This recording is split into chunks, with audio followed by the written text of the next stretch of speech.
Good morning students. आज हम साझेदार के अवकाश ग्रहण से संबंधित एक विशिष्ट प्रश्न को हल करने वाले हैं। प्रश्न क्रमांक 31 पर आपको विशिष्ट ध्यान देना है। तो इस प्रश्न में दिया है 31 मार्च 2007 को राजेश, प्रमोद और निशांत, इनका चिट्ठा नीचे दिया हुआ है और जो कि अपने लाभ को पूंजी के अनुपात में बांटते हैं। अभी पूंजी का अनुपात करके शब्द दिया है, तो पूंजी का अनुपात अगर है तो आपको चिट्ठे में जो साझेदारों की पूंजी दी है उस पूंजी पर ध्यान देना पड़ेगा और उसी पूंजी के आधार पे आपको अनुपात निकालना पड़ेगा। तो यहाँ पे चिट्ठे में अगर ध्यान देते हैं तो पूंजी है राजेश, प्रमोद और निशांत की 20,000, 15,000, 15,000। पूंजी में इनके 3 जीरो कॉमन है, इसलिए 3 शून्य को हटा दो तो पूंजी बचती है 20, 15, 15 और उसी से ही अगर आप अनुपात निकालते हो तो 20, 15, 15 को 5 से भाग दे दो तो 4, 3, 3 बचेगा। इनका पूंजी का अनुपात हो गया है 4:3:3, अर्थात योग अगर करते हैं तो 4/10, 3/10, 3/10 यह इनका अनुपात है और इसी अनुपात में वे लाभ हानि बांटते थे। अभी चिट्ठे में पूंजी के अलावा देय विपत्र, लेनदार और सामान्य संचय है दायित्व पक्ष में, और संपत्ति पक्ष में भवन है। देनदार में से आयोजन घटाकर देनदार की रकम बाहर है। फिर प्राप्य विपत्र है, स्टॉक है, संयंत्र मशीन है और बैंक है। और चिट्ठे के नीचे जो समायोजन है उसमें बताया गया है कि प्रमोद अवकाश ग्रहण करता है और आपको निम्न समायोजन करने हैं। पहली नंबर की समायोजन है कि स्टॉक का मूल्यांकन पुस्तक मूल्य से 10% कम पर होगा, अर्थात स्टॉक के मूल्य में कमी करनी है। दूसरे समायोजन में भवन का मूल्यांकन 12% अधिक पर मूल्यांकन होगा, अर्थात भवन ये जो संपत्ति उसको आपको उसके मूल्य में वृद्धि करनी है। फिर 100 नंबर की समायोजन है संदिग्ध ऋण के लिए संचय का 5% तक प्रावधान करें। संदिग्ध ऋण के लिए संचय उसी को ही हम देनदारों पर आयोजन करके कहते हैं। तो देनदारों पर आयोजन 5% तक का करना है। अभी प्रश्न में देनदार में से आयोजन घटाकर दिखाया गया था संपत्ति पक्ष में, अभी उसी आयोजन में आपको 5% तक का ही प्रावधान करना है, अर्थात 10,500 का 5% अगर हम करते हैं तो 525 होता है। तो नया आयोजन कितना रहेगा? 525 का रहेगा, अर्थात अपना देनदार जो है वह 25 रुपये से ही कम होगा। 100 नंबर की सूचना से आपका देनदार 25 रुपये से कम होने वाला है, तो देनदार नाम की जो संपत्ति है उसमें 25 रुपये की कमी रहेगी सूचना के अनुसार। 2 नंबर की सूचना में बताया गया है कि कानूनी प्रभार का संचय 265 तक बनाया जाएगा। कानूनी प्रभार अर्थात कानूनी व्यय है, कानूनी व्ययों के लिए आपको कुछ रकम देनी है और यह अपना दायित्व बढ़ेगा। तो 2 नंबर की सूचना के अनुसार दायित्व बढ़ने की सूचना दी है। ई नंबर में बताया गया है कि फर्म की ख्याति का मूल्यांकन 10,000 होगा, अर्थात जब भी साझेदार अवकाश ग्रहण करता है तो जो भी साझेदार अवकाश ग्रहण करेगा उसके हिस्से की ख्याति निकालनी है। अपना अनुपात 4:3:3 आ गया था। प्रमोद उसमें से बीच वाला है, अर्थात 3/10 है, तो 3/10 प्रमोद के हिस्से की ख्याति होगी, अर्थात 3,000 रुपये आएगी। 10,000 का 3/10 मतलब कि 3,000 रुपया प्रमोद के हिस्से की ख्याति रहेगी। और प्रमोद के हिस्से की ख्याति का समायोजन आपको करना है, अर्थात प्रमोद के हिस्से में जो भी ख्याति आएगी वह राजेश एवं निशांत अपने लाभ प्राप्ति के अनुपात में समायोजित करेंगे, उस पर ध्यान देना है। और फिर आखिरी सूचना जो है यह नंबर की, उसमें बताया गया है कि नई फर्म की पूंजी 30,000 रुपया होगी, अर्थात पूंजियों का शेष आपको पहले से निकाल के रखना है पूंजी खाता बनाते समय। तो ये जो 30,000 रुपये की पूंजी उनकी कुल पूंजी रहेगी और उनका जो नया अनुपात दिया हुआ है वह है 3:2, अर्थात 30,000 का 3/5 राजेश की पूंजी और 30,000 का 2/5 निशांत की पूंजी रहेगी।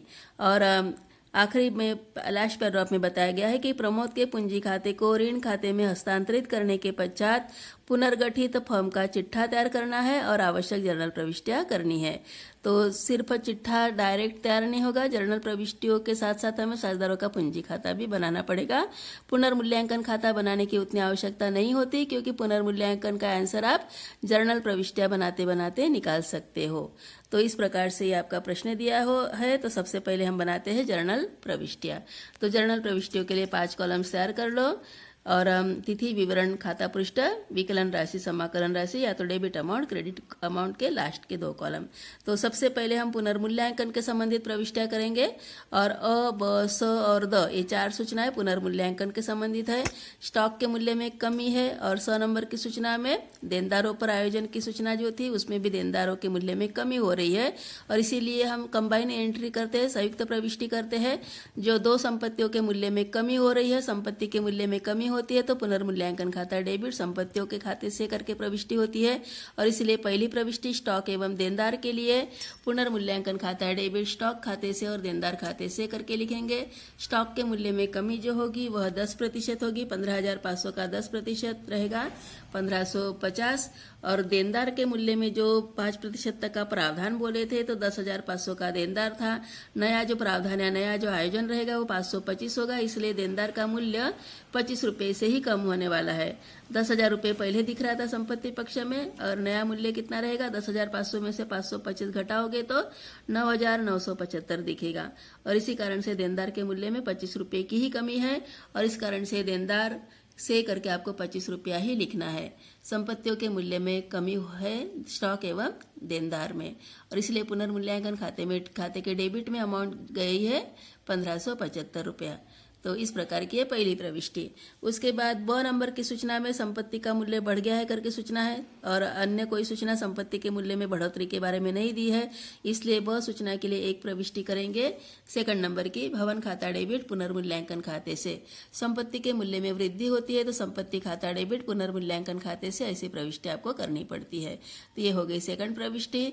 और भवन का मूल्य 12% अधिक करना था मूल्यांकन उसका, तो 12,000 का 12% करते हैं तो 1,440 रुपया भवन का मूल्य बढ़ने वाला है। तो ये हो गई सेकंड प्रविष्टि संपत्ति का मूल्य बढ़ने हेतु। उसके बाद कानूनी प्रभार के लिए संचय 265 तक बनाया जाएगा करके बोले हैं, अर्थात ये दायित्व अपना बढ़ गया है। दायित्व बढ़ता है तो आपकी प्रविष्टि लिखनी पड़ती है हमें पुनर्मूल्यांकन खाता डेबिट कानूनी प्रभार से या तो दायित्व से करके लिखेंगे। तो थर्ड प्रविष्टि होगी पुनर्मूल्यांकन खाता डेबिट अदत्त कानूनी प्रभार से करके शब्द अदत्त जोड़ दो, क्योंकि दायित्व ये देना बाकी है अपना, इसलिए दायित्व बढ़ गया है, इसलिए दायित्व के सामने अदत्त शब्द आपको जोड़ देना है। तो ये इस टाइप की तीसरी प्रविष्टि रहेगी, पुनर्मूल्यांकन खाता डेबिट अदत्त कानूनी प्रभार से 265 रुपया दायित्व में वृद्धि होने हेतु। अभी यही तीन शुरू की जो 4 सूचना थी वही पुनर्मूल्यांकन के संबंधित थी, और उसी 4 सूचनाओं के लिए आपने 3 प्रविष्टियां बना ली है।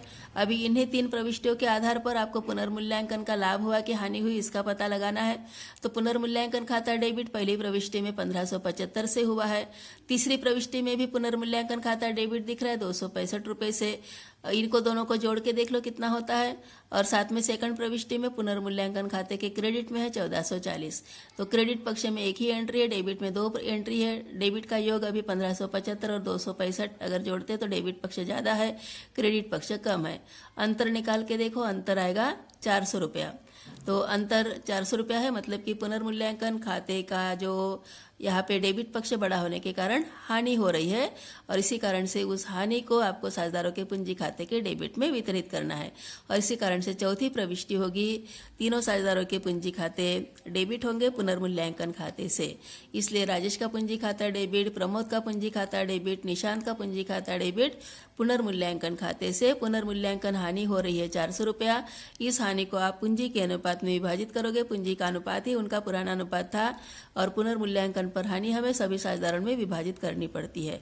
तो ये 4, 3, 3, 160, 120, 120 ऐसे हानि का प्रभाव साझेदारों के पूंजी खाते के डेबिट में पड़ेगा। तो इस प्रकार की चौथी प्रविष्टि होगी। फिर उसके बाद अभी 5वीं प्रविष्टि करते हैं। दायित्व में सामान्य संचय दिख रहा था, सामान्य संचय का विभाजन करना पड़ता है। कोई साझेदार जाता है तो उसके हिस्से में सामान्य संचय कितना है उसका भी हमें अंदाजा हो जाता है उससे। तो नेक्स्ट प्रविष्टि 5वें नंबर की प्रविष्टि करेंगे, सामान्य संचय खाता डेबिट राजेश के पूंजी खाते से, प्रमोद के पूंजी खाते से एवं निशांत के पूंजी खाते से। सामान्य संचय की रकम दी गई थी दायित्व पक्ष में 2750 रुपया, उसको 4:3:3 में विभाजित करेंगे तो 1100 रुपया, 825 रुपया एवं 825 रुपया साझेदारों के हिस्से में क्रमशः आएगा। और सामान्य संचय को खाते को हम बंद कर देंगे सामान्य संचय का विभाजन करके। इस प्रकार से ये 5वीं प्रविष्टि होगी। फिर उसके बाद नेक्स्ट जो ई नंबर की सूचना है, फर्म की ख्याति का मूल्यांकन 10,000 रुपया होगा करके बोले हैं। तो फर्म की ख्याति का मूल्यांकन 10,000 है, इसमें प्रमोद जो अवकाश ग्रहण करने वाला साझेदार है उसके हिस्से की ख्याति हम निकाल लेंगे और उसके हिस्से की ख्याति का समायोजन करेंगे। ख्याति का समायोजन हमेशा लाभ प्राप्ति के अनुपात में होता है, और इस कारण से 6वीं प्रविष्टि करने के पहले हमें लाभ प्राप्ति का अनुपात निकालना पड़ेगा, और लाभ प्राप्ति अनुपात के लिए हमें वर्किंग नोट करना पड़ेगा। अभी और भी अपनी 3 प्रविष्टियां बची हुए, 3 प्रविष्टियों के लिए जगह छोड़ दो, उसके बाद वर्किंग नोट कर सकते हो। तो वर्किंग नोट के लिए लाभ प्राप्ति के अनुपात की गणना करके ऊपर हेडिंग लिख लेना है।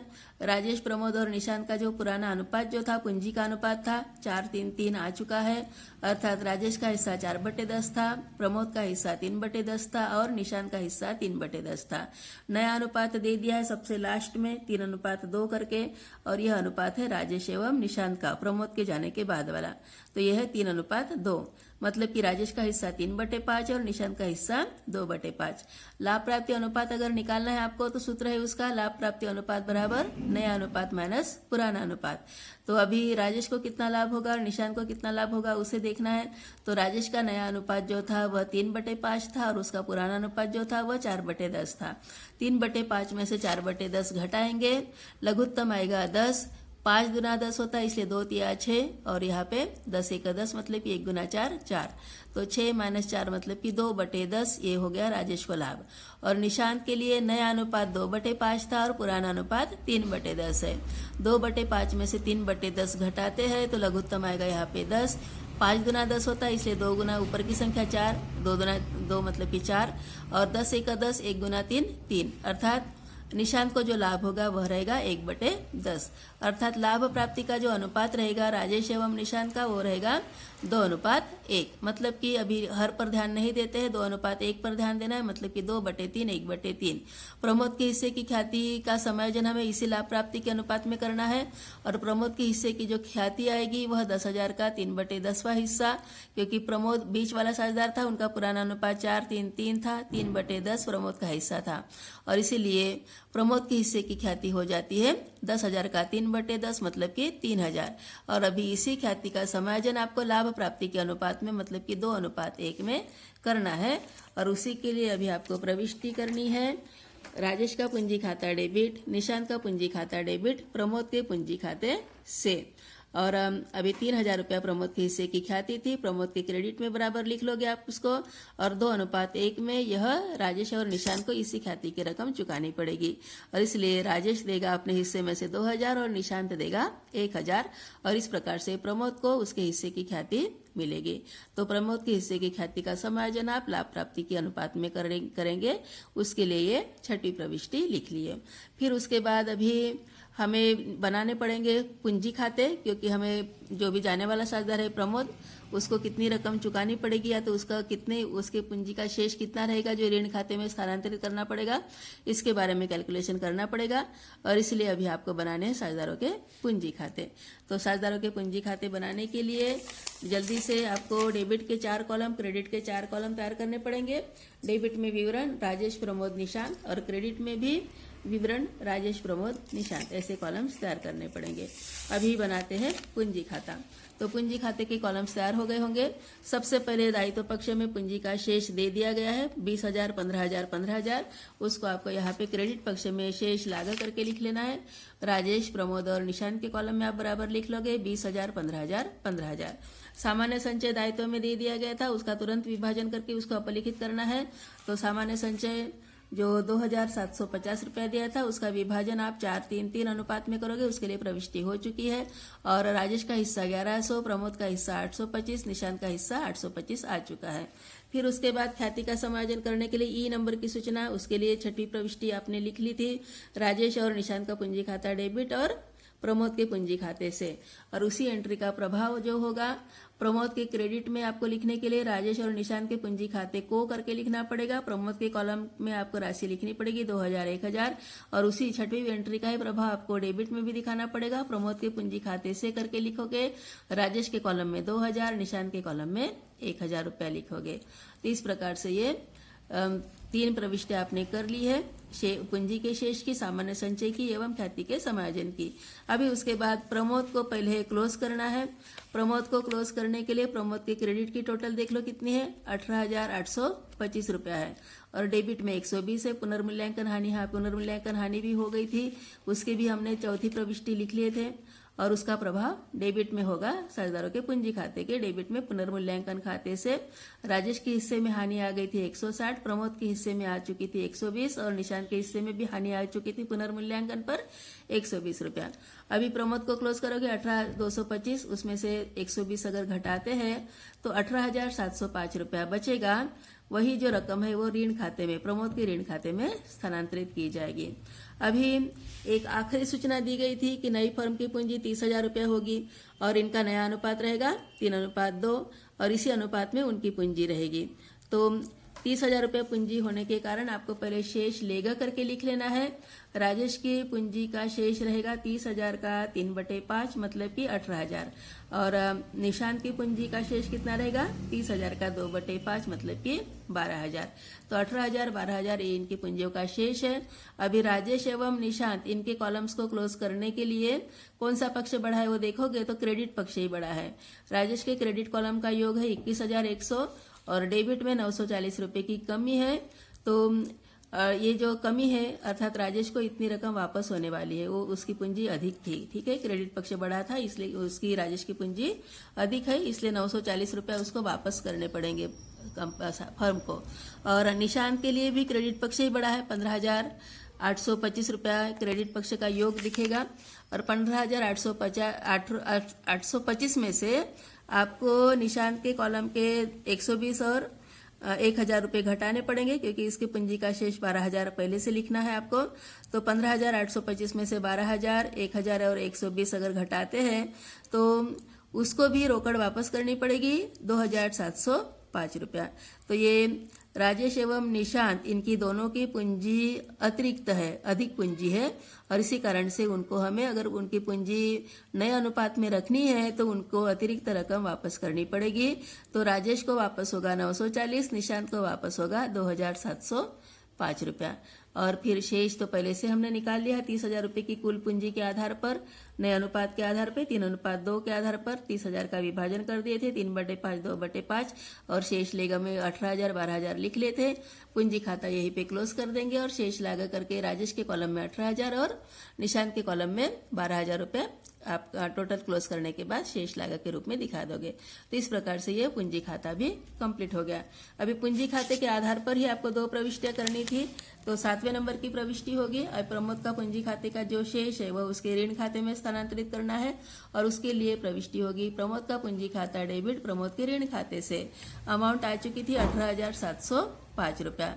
स्पष्टीकरण में लिख लेना है कि प्रमोद का हिसाब पूर्ण करने तथा उसके हिस्से की रकम हमने ऋण खाते में स्थानांतरित की है करके सूचना दे देनी है। तो ये हो गई 7वीं प्रविष्टि। और फिर 8वीं प्रविष्टि अभी यहाँ पे हमने नई पूंजी जो थी उनकी कुल पूंजी उसको हमने यही पूंजी आपको रखनी है नए अनुपात में और उसी कारण से हमने पूंजी का शेष 18,000 12,000 रुपये दिखा दिया है और जो भी अभी पूंजी यहाँ पे अतिरिक्त थी उस पूंजी की रकम इनको वापस हो जाएगी राजेश एवं निशांत को और उस सूचना को दिखाने के लिए 8वीं प्रविष्टि लिखनी पड़ेगी। राजेश का पूंजी खाता डेबिट, निशांत का पूंजी खाता डेबिट रोकड़ अथवा बैंक खाते से करके लिखोगे।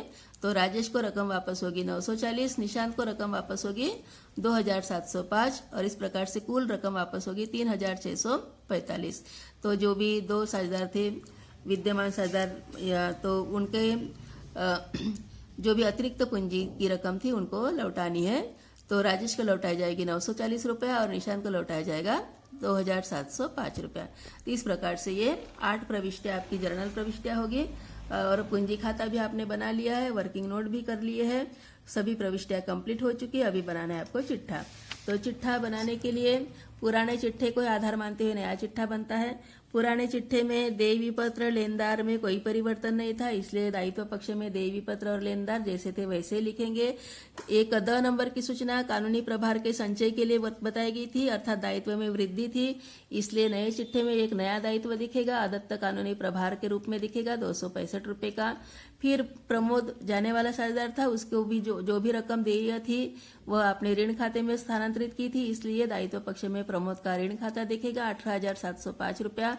और फिर 2 साझेदार जो भी बचे हैं प्रमोद के जाने के बाद वह राजेश एवं निशांत यह अपना व्यवसाय यथावत जारी रखेंगे इसलिए उनकी पूंजी का शेष जो आपने निकाला था 18,000 एवं 12,000 अर्थात कुल उनकी पूंजी रखनी थी हमें 30,000, ये उनके नए अनुपात में पूंजी है। तो ये दायित्व पक्ष में देयवी पत्र, लेनदार, अदत्त कानूनी प्रभार, प्रमोद का ऋण है और पूंजी है राजेश एवं निशांत की। इतनी सूचना दायित्व पक्ष में आएगी। संपत्ति पक्ष में सबसे पहले भवन जो था पहले वैसे ही लिखेंगे। भवन में वृद्धि थी 12% की इसलिए 12,000 पुराना मूल्य 1,440 रुपये से भवन में वृद्धि हो रही है इसलिए भवन का नया मूल्य हो गया 13,440। देनदार 10,500 रुपये का था देनदार का आयोजन पहले पुराना 500 रुपया था, परंतु 5% तक का आयोजन करना है करके 100 नंबर की सूचना थी, इसलिए देनदार के आयोजन के रूप में माइनस करेंगे 525 रुपया, 10,500 का 5%, अर्थात आपके जो देनदार बनेंगे वह रहेंगे 9,975 रुपए के। उसके बाद प्राप्य विपत्र बोले गए थे, प्राप्य विपत्र में कोई परिवर्तन नहीं था, जैसे था वैसे ही 7,000 रुपए का प्राप्य विपत्र। फिर स्टॉक की सूचना थी, स्टॉक 15,500 रुपए का था, स्टॉक के मूल्य में 10% की कमी थी और इसलिए स्टॉक का नया मूल्य होगा 15,500 में से 1,550 घटाने के बाद 13,950 रुपया। संयंत्र एवं मशीन 11,500 रुपए की थी, उसके लिए कोई परिवर्तन नहीं था। और फिर लास्ट में बैंक दी है, बैंक बैलेंस है 13,000 रुपए का, तो बैंक बैलेंस अभी परिवर्तित होगा। हमने रोकड़ खाते के लिए आखिरी प्रविष्टियां की है और इसीलिए बैंक के लिए पहले बैलेंस 13,000 रुपए का था, रोकड़ या तो बैंक के लिए जो भी हमारी प्रविष्टि है उसका प्रभाव यहाँ पे लास्ट प्रविष्टि का प्रभाव पड़ेगा, अर्थात जो साझेदारों को हमने रकम वापस की थी तो वह है 940 एवं 2705, मतलब कि 3,645, अर्थात बैंक का जो शेष रहेगा वह रहेगा 9,355 रुपया रहेगा। तो ये जो साझेदार को जो रकम आपने वापस की है उसको घटाना पड़ेगा 13,000 में से 3,645 रुपया घटाओगे तो बैंक शेष या तो रोकड़ शेष आपका बचेगा 9,355। इस प्रकार से चिट्ठा आपका कंप्लीट हो गया है। भवन 13,440, देनदार 9,975, प्राप्य पत्र 7,000, स्टॉक 13,950, संयंत्र मशीन 11,500 और बैंक शेष है 9,355। टोटल करके देखते हैं तो 65,220 रुपया आएगा। दायित्व पक्ष में भी उतना ही शेष दिखेगा, टोटल उतनी ही दिखेगी। देय विपत्र, लेनदार अदत्त कानूनी प्रभार, प्रमोदकारी एवं 2 साझेदारों की पूंजियों का शेष जो है उसको टोटल अगर करते हैं, योग अगर देखते हैं तो 65,220 रुपए का योग है। तो इस प्रकार से अपना ये जो प्रश्न था वह कंप्लीट हो चुका है। वर्किंग नोट भी आपने यहाँ पे देखा था किस प्रकार से किए थे और आपका जो भी प्रविष्टियां है टोटल 8 प्रविष्टियां कर चुके थे और 8 प्रविष्टियां वर्किंग नोट इनको मिलाकर ये प्रश्न आपका कुल 8 अंकों के लिए पूछा जाता है। अभी कोरोना इफेक्ट के कारण डिफिकल्टी लेवल ज्यादा नहीं पूछी जाएगी, परंतु सामान्य परिस्थिति में यह प्रश्न इसी प्रकार के प्रश्न पूछे जाते हैं।